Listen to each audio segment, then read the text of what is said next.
Well, good evening, everyone. It's Tuesday night, and just want to take a moment to share some encouraging words.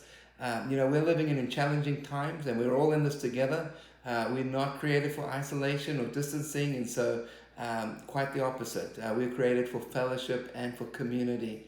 So it is challenging, but I know that God's grace is able to keep us and to sustain us.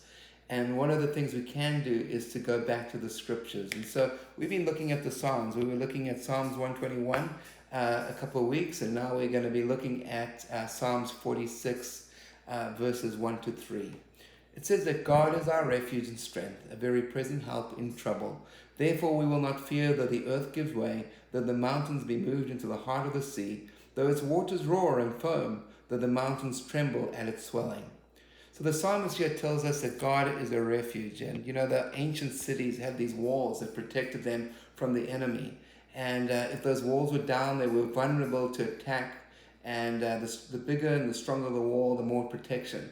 And so the psalmist says that God is our strength, that He is the very brick and mortar that holds together that protective barrier, that even in trouble, He says that He is a very present help in trouble, that He is omniscient, that He is God that is with us in trouble. And that word trouble is kind of interesting because it speaks of isolation and aloneness. Even when we feel that we're all alone, that God is still with us. And then in verse 2 is that conjunction, therefore. Therefore, because of the above, we will not fear, though the earth gives way. I don't know if you've given much thought to the earth giving way. The earth is basically floating on these tectonic plates that are shifting.